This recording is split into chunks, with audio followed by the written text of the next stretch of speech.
we got some goodies for the truck in this box. Y'all stay tuned.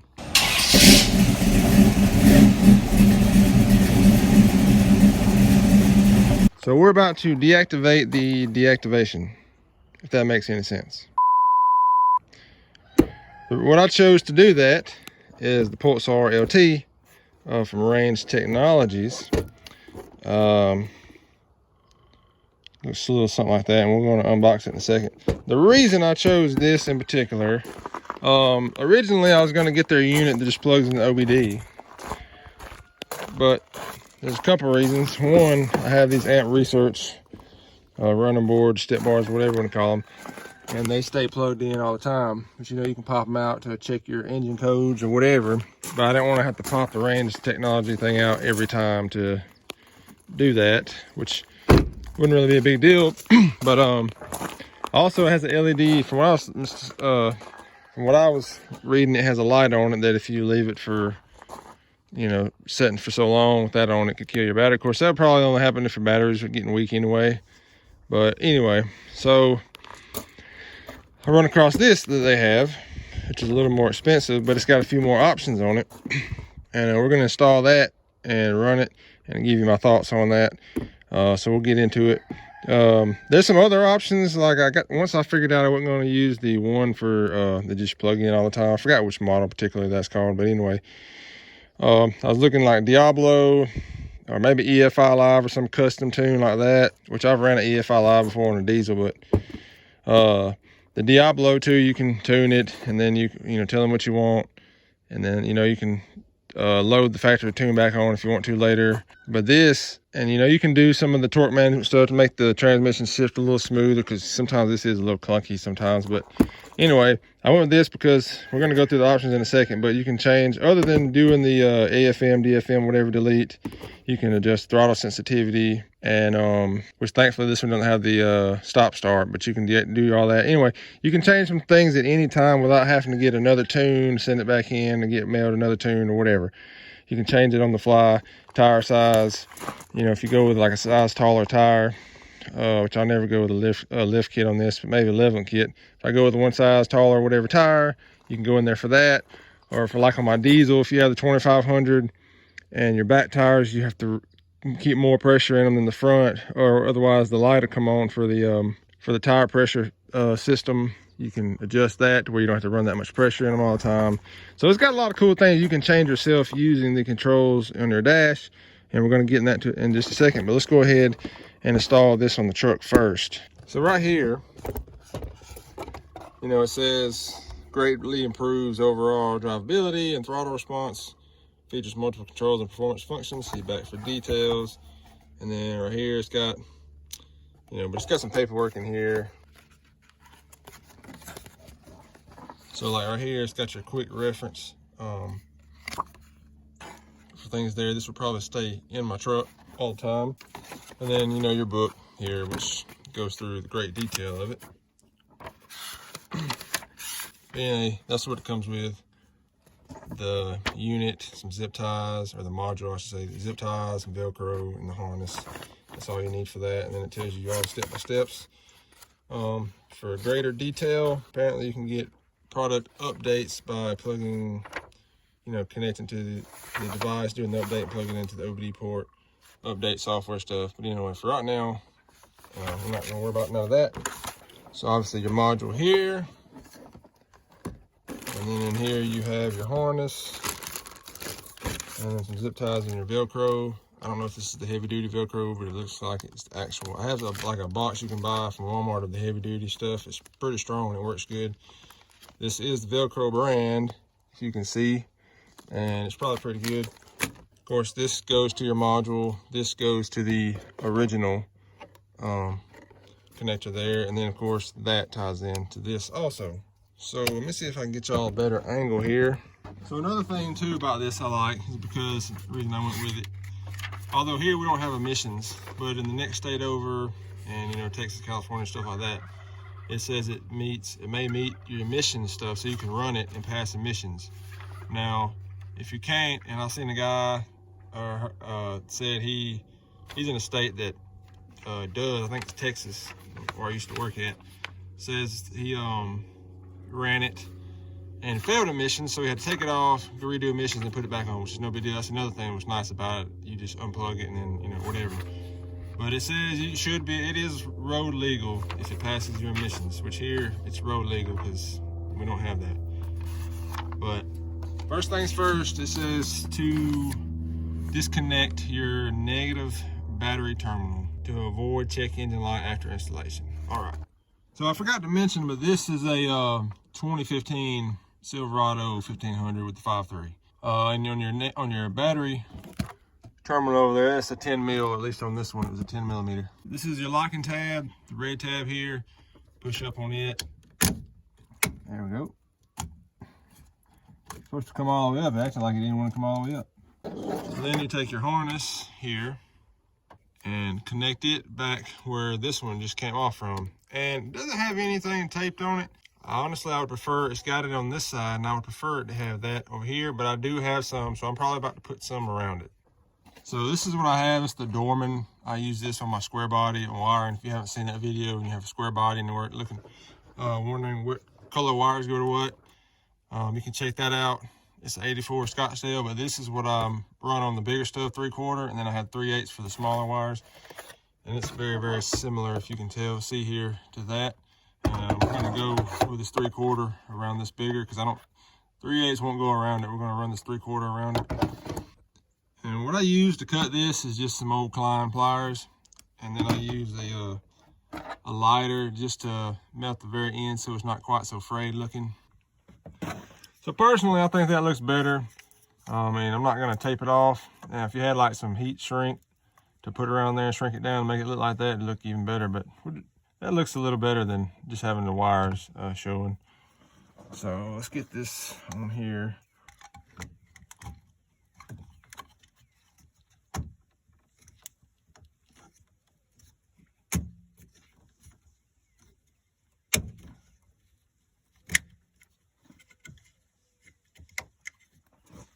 All right, it's on. Lock the red tab down. Now lock the factory one down to the harness here. It's got 2 pins offset. One's offset, one's center, so you know it would only go in one way.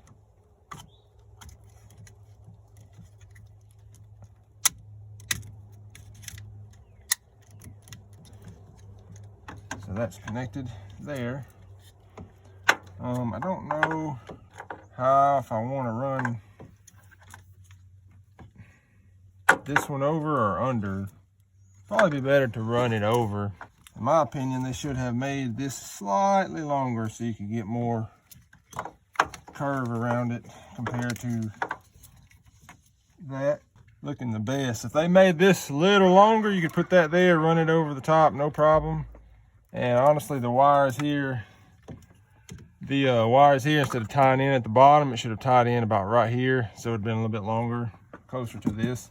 It says to put the longer one around here, like across where these two are, and clean this off. I just use some glass cleaner to clean that off good. Again, if they would have made this harness, I ended up running the Pulsar harness under the factory one. If they would have made that a little longer, you could have run it over the top, and it would have let this stay nice and flat. But instead, it tries to pull out, and then when you zip tie it here, it gets even worse. But it is what it is. And then this here, again, if it would have been wired in a little farther up, it would reach better, because you already got it pulled straight over and it's barely gonna reach. I don't really like that, but either way, it is what it is. But I can put one on the bottom of the wire here to this other wire, trying to hold it kind of flat there.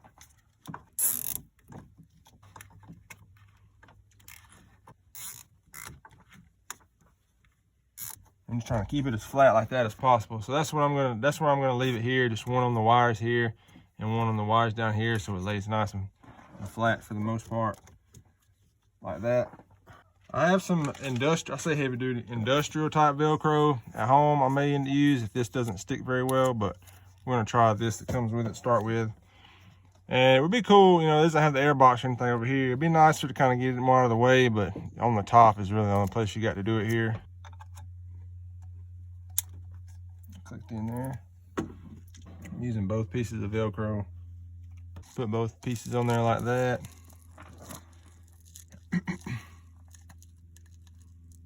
So we're gonna stick it somewhere right there, just kind of toward the front of the box right here. Right there looks like it'll be the best spot.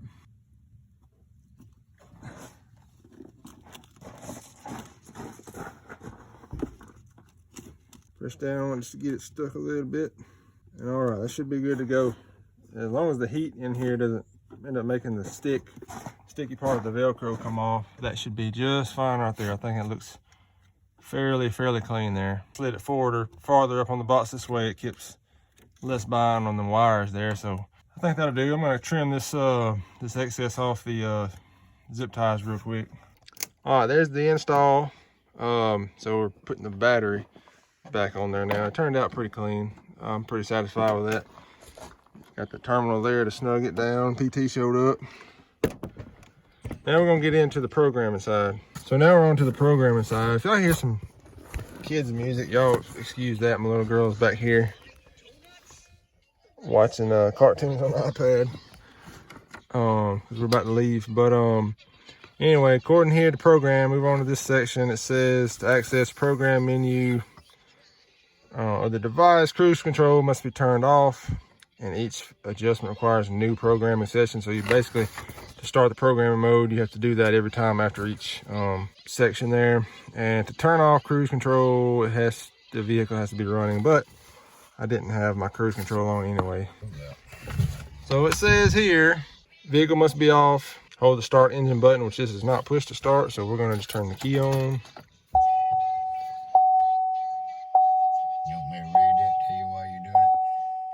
Adjust it to this digital speedometer, which is already on, or hold the cancel cruise. Hold the cancel cruise button until the speedometer switches to 140, approximately 5 seconds. And of course, it's gonna ding for the seatbelt. All right, it sweeps. Goes back to 10, so it starts at 10, that's the stop. Use the reset or set button To navigate. to navigate to the desired So programming basically, mode. go up or down to go to which section you want. So it tells you 10 is speed limiter, 20 TPMS, 30 tire size, 40 axle ratio, 50 clear your diagnostic trouble codes, and AFM, DFM is 60. So first off, speed limiter, we'll just go with that. What does it say on the? So I'm on 10, which is the speed limiter. And so we'll hit the cancel. It sweeps and goes back. All right, so now the cruise is what, or the speed, it says there's about 112 or so. Oh, and you can see here the speedometer is moving up. We're just going to say 120. That's plenty fast enough. Don't need to do that faster than that. So hit the cancel button and it sweeps back down. All right, so let's save. Now you got to start all over for each section that said. So hold cruise cancel for 5 seconds again. And it goes up. And it should go down to 10, which would be the speed. Okay, so next up is the tire pressure monitor system. I'm not doing that. I'm gonna leave it factory. I think tire size, I'm pretty sure I got stock tires on here, so we're not worried about that now. I'll do that later. Axle ratio, I am gonna do that because I don't know. It should, 10 should be stock, which on this truck is 342, but we're gonna do that anyway. So axle ratio is 40. So let's go up to 40 here. 40, cancel cruise to enter that. All right.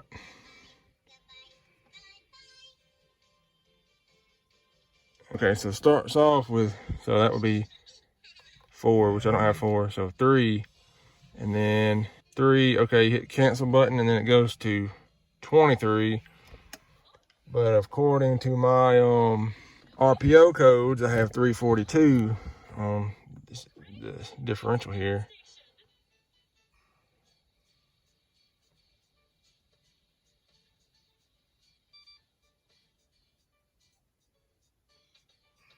All right, and then hit cancel again.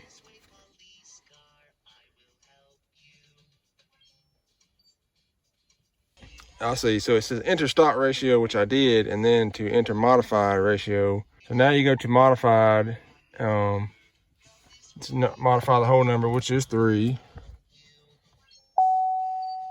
And then It stayed at 323. yeah, so but I gotta go up to 342 because I have 342s with a G80 locking differential.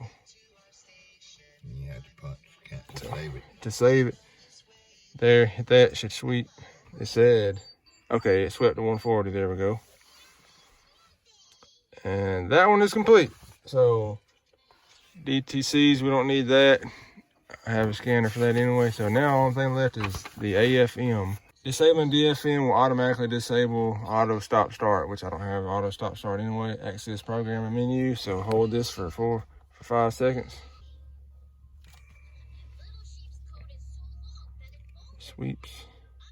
Select mode 60, which is the DFM.